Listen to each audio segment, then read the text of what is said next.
Bienvenue dans cette nouvelle vidéo. Aujourd'hui, nous allons nous pencher sur une autre histoire fascinante et je vous demande de vous abonner à la chaîne pour que nous puissions vous proposer plus de contenu de ce type à l'avenir. Partie 1, le livre d'Enoch et les signes de 2025. Imaginez un homme qui n'a pas connu la mort comme tous les autres. Un être humain ordinaire, mais qui a été enlevé par Dieu avant que la corruption du monde ne le rattrape. Son nom? Enoch. Une figure entourée de mystères, de révérences et d'avertissements oubliés. Il a vécu avant le déluge, il a marché avec le Créateur et il a disparu de la terre, comme un signe vivant que certains sont retirés avant que de grands jugements n'aient lieu. Des générations ont passé, et les écrits canoniques n'ont conservé que de brèves mentions. Mais parmi les manuscrits anciens découverts dans les grottes de Qumran en 1947, un texte percutant refait surface, le livre d'Enoch. Considéré comme apocryphe par beaucoup, mais vénéré dans d'autres traditions, cet écrit décrit des rencontres avec des anges, des révélations célestes, des chutes spirituelles et des avertissements pour la fin des temps. Pourquoi Enoch revient-il sur le devant de la scène maintenant, en 2025? Parce qu'il y a une agitation dans l'air. Des phénomènes climatiques extrêmes, des guerres qui se dessinent en silence, de nouvelles technologies qui transforment la pensée humaine et une faim croissante d'explications spirituelles. Enoch avait prédit qu'un temps viendrait où les secrets des cieux seraient révélés aux hommes et que les fils de la perdition se multiplieraient comme des sauterelles sur la terre. Il a décrit la chute des anges veilleurs qui ont enseigné aux hommes des sciences interdites, la manipulation génétique, des enchantements et des armes. Et plus encore, que ces mêmes esprits seraient actifs dans les derniers jours, influençant les gouvernements, les cultures et même les religions. Cette influence serait-elle perceptible aujourd'hui? L'année 2025 marque, pour de nombreux chercheurs, un point critique dans les lignes prophétiques. L'essor de l'intelligence artificielle, le contrôle total de l'information, la dissolution des valeurs fondamentales et l'élévation de la technologie au-dessus de la spiritualité sont des signes clairs qui s'alignent avec les avertissements d'Enoch. Au temps de la fin, la connaissance augmentera, mais la sagesse sera méprisée, lit-on dans un autre passage interprété comme un écho de ces paroles. Un savoir qui pousse comme un arbre sans racines. Nous voyons des gens connectés à tout, mais déconnectés de l'essentiel. Les alertes spirituelles sont ignorées. Les expériences surnaturelles sont tournées en dérision. Et ceux qui parlent de foi sont traités comme des naïfs ou des fous. Pourtant, Enoch ne s'est pas tu. Il a annoncé que le Très-Haut jugerait les injustes, ceux qui déforment la vérité, ceux qui exploitent les innocents et corrompent les voies de la terre. Mais il a aussi laissé une promesse, il y aurait un salut pour ceux qui persévèrent, pour ceux qui choisissent de marcher avec l'Éternel au milieu du chaos. Fait curieux, dans son livre, il y a une prophétie de 70 générations depuis l'époque d'Enoch jusqu'au jugement final. De nombreux anciens chercheurs ont interprété une génération comme durant 70 ans. Si l'on fait les calculs, depuis les temps d'avant le déluge jusqu'à aujourd'hui, les chiffres se rapprochent dangereusement de notre génération actuelle. Coïncidence? Où vivons-nous précisément à la frontière entre le temps de l'attente et le début des règlements de compte? Un autre détail peu abordé. Enoch parle d'un temps où les cieux seront ébranlés et les étoiles tomberont violemment. Les événements astronomiques prévus en 2025 sont déjà qualifiés de rares. Alignements planétaires, éclipses et signes dans les cieux sont observés attentivement par scientifiques et théologiens. La prophétie indiquerait-elle quelque chose de plus littéral que symbolique? Peut-être que le plus frappant, c'est la description d'une société confuse où des lois justes seraient remplacées par des décrets humains et où la vérité deviendrait rare. Enoch a écrit au sujet de juges injustes, de dirigeants corrompus et d'une population endormie, exactement comme ce que nous voyons aujourd'hui dans de nombreux endroits. 2025 n'est pas qu'un simple chiffre sur le calendrier. Il pourrait bien être l'aube d'une nouvelle phase prophétique. Un cycle qui se termine. Une porte qui s'ouvre. Enoch parle encore, même si son livre a été ignoré pendant des siècles. Ses paroles, maintenant redécouvertes, résonnent comme des coups de tonnerre dans une génération distraite. Que celui qui a des oreilles entende. Si vous aimez l'histoire, abonnez-vous à la chaîne, cela ne prendra pas 2 secondes et continuons avec la vidéo. Partie 2, les veilleurs, les Néphilim et le retour des jours d'Enoch. Si la première partie de l'histoire d'Enoch nous confronte à des signes évidents que quelque chose est en train de se dérouler maintenant, la deuxième révèle un aspect encore plus sombre, la rébellion céleste et ses conséquences durables. Dans le texte attribué à Enoch, il existe un récit que peu osent regarder en face. Un groupe d'êtres spirituels appelés les veilleurs furent envoyés sur Terre pour observer, guider et protéger l'humanité à ses débuts. Mais en contemplant la beauté des filles des hommes, quelque chose en eux se brisa. Ils désirèrent ce qui ne leur appartenait pas. Et, en descendant sur le mont Hermon, ils scellèrent un pacte de rébellion. 200 anges, dirigés par Semjaza, prirent des femmes humaines. De cette union interdite naquirent les Néphilim, des êtres hybrides, des géants à la force colossale et au comportement destructeur. Ils n'étaient pas seulement des monstres physiques, mais des entités assoiffées de domination. Ils enseignèrent aux humains des secrets autrefois réservés au ciel, la fabrication d'armes, les enchantements, l'astrologie, la séduction, la manipulation de la création. Le monde ne serait plus jamais le même. La terre fut contaminée, non seulement dans le sol, mais aussi dans les cœurs. Ce qui était pur fut mélangé. Ce qui était sacré fut profané. La violence grandit, et avec elle, le cri des innocents monta jusqu'aux cieux. Enoch fut alors envoyé comme porte-parole du Très-Haut. Il confronta les anges déchus, les Néphilim et les hommes, avec des paroles tranchantes comme une lame et une sentence inévitable. Le déluge viendrait comme jugement. Mais quel est le lien avec 2025? De nombreux chercheurs, observateurs et même des dirigeants religieux se penchent sur les parallèles entre les jours d'Enoch et notre époque actuelle. Jésus, dans l'évangile de Matthieu, 24-37, a déclaré que les derniers jours seraient comme aux jours de Noé. Et qui a vécu dans la génération précédant le déluge? Enoch. Qui a dénoncé le péché caché dans les ténèbres? Lui. Qui a averti sur le mélange entre le spirituel et l'humain? Le même homme qui fut enlevé sans goûter à la mort. Et aujourd'hui, plus que jamais, nous voyons réapparaître des thèmes qui semblent tirer directement des écrits énochiens. La manipulation génétique n'est plus de la science-fiction, c'est une réalité quotidienne. Les chercheurs modifient l'ADN humain, des animaux hybrides sont créés en laboratoire et des débats sérieux portent sur la modification des embryons avant même leur naissance. Ce qui était autrefois de la science occulte fait aujourd'hui la une. La technologie de surveillance totale, thème qui évoque la perte de liberté et le contrôle mondial, apparaît également comme un avertissement dans les anciens écrits.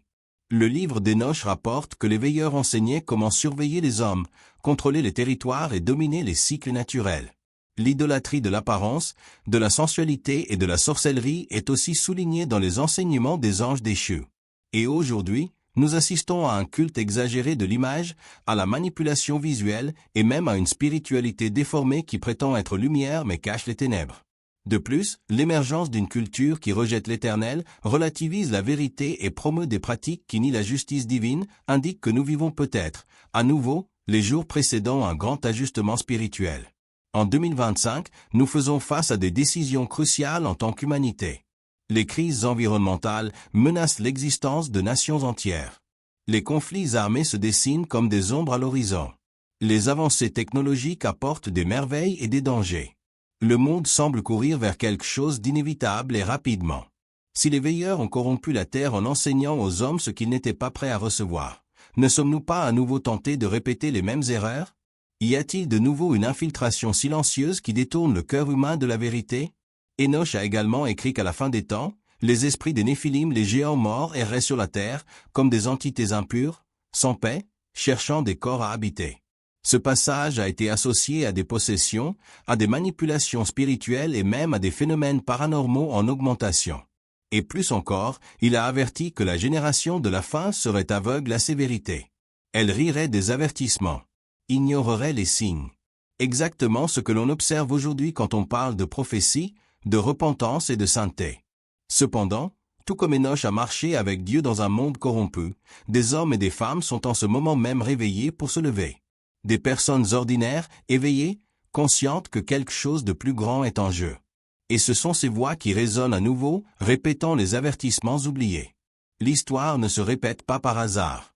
Elle révèle un cycle spirituel. Ce qui était revient. Ce qui était caché est révélé. Ceux qui se moquaient sont maintenant effrayés. Et ceux qui cherchaient commencent à comprendre. Les veilleurs sont tombés, mais l'Éternel est toujours sur le trône. Partie 3, le livre d'Enoch, le ciel caché et la génération qui doit écouter. Parlons clairement, il se passe quelque chose dans le monde que plus personne ne peut ignorer. Ce n'est pas une théorie, ce n'est pas une exagération, c'est une sensation. Les gens sont troublés. Certains font des rêves étranges, d'autres se réveillent en pleine nuit le cœur battant. Il y en a qui ne se souciaient jamais de spiritualité et qui remettent tout en question maintenant. Tu sais à quoi ça ressemble? Un appel. Un signe que les paroles d'Enoch n'étaient pas seulement pour le passé, elles étaient pour aujourd'hui. Dans le livre d'Enoch, il est décrit comme quelqu'un emmené au ciel non seulement pour être épargné, mais pour tout écrire. Oui, c'est vrai. Il est devenu un scribe du Très-Haut. Des anges le guidaient à travers des dimensions inconnues, et il a vu des choses que les yeux humains n'auraient jamais imaginées. Il a vu les lieux où les esprits sont jugés. Il a vu les cieux organisés en couches. Il a connu la prison des anges déchus. Il a été témoin de la demeure des justes. Tout cela a été écrit pour un peuple qui n'était pas encore né, nous.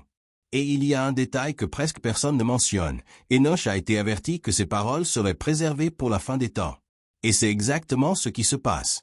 Pendant des siècles, le livre est resté caché, rejeté, ignoré. Mais maintenant, soudainement, il ressurgit. Et ce n'est pas un hasard. C'est comme si Dieu disait, « Eh, vous devez entendre cela avant qu'il ne soit trop tard. » Le plus curieux, Enoch a écrit sur des livres célestes. Oui, des registres gardés dans le ciel sur chaque génération, chaque nation, chaque choix. Il parle du « livre des actions » où tout est noté. Mais il mentionne aussi le « livre des justes » où figurent les noms de ceux qui marchent droitement. Cela nous pose une question directe. Dans quel livre notre nom se trouverait-il aujourd'hui? Autre chose qu'Enoch révèle, c'est que le ciel n'est pas cet endroit générique que beaucoup imaginent, avec des nuages et des harpes. Il a vu des régions avec un but précis, des salles de jugement, des portes gardées par des anges, des royaumes de lumière inaccessibles aux rebelles. Et de plus, il a vu que tout ce qui brille n'est pas beau. Certains êtres se déguisent. Ils semblent lumineux, mais sont remplis de tromperie. Ça te paraît familier? C'est ce que nous voyons de nos jours, de beaux discours cachant des intentions pourries. Tu sais ce qu'Enoch a aussi vu? La venue d'un juste entouré de milliers d'anges pour rendre justice sur la terre. C'est l'une des prophéties les plus puissantes. Une vision directe de quelqu'un venant des cieux pour régler tous les comptes. Enoch a vu la fin du système corrompu, la chute des rois injustes, le jugement contre les oppresseurs. Et il a aussi vu ceux qui seraient préservés, ceux qui, malgré le chaos, choisiraient de rester fermes. Et voici une partie qui touche directement notre cœur. Il a écrit que beaucoup rejetteraient ce message. Qu'ils diraient que tout cela est folie. Qu'ils se moqueraient des avertissements. Et que ces mêmes personnes seraient choquées en réalisant que tout cela se passait devant leurs yeux. Dis-moi, n'est-ce pas exactement ce que nous voyons aujourd'hui? Les gens se distraient avec des choses sans importance, courent après le vent, se battent pour des futilités pendant que le monde s'écroule peu à peu. Et quand quelqu'un essaie de lancer un avertissement, il est traité d'alarmiste, de fanatique ou de fou. Mais Enoch le savait déjà. Et pourtant, il a écrit. Il a tout consigné. Parce qu'il savait qu'un jour, quelqu'un écouterait. Et peut-être, juste peut-être, que ce quelqu'un, c'est toi. La question n'est plus de savoir si tout cela est réel. La question est maintenant. Qu'en feras-tu? 2025 est là. Nous avons déjà traversé des pandémies, des guerres silencieuses, une instabilité mondiale, une montée du contrôle technologique et une crise spirituelle sans précédent. Tout autour de nous nous pousse à un point de décision. Et c'est comme si le ciel disait, « Vous avez été prévenus. » Le livre d'Enoch n'est pas un conte ancien.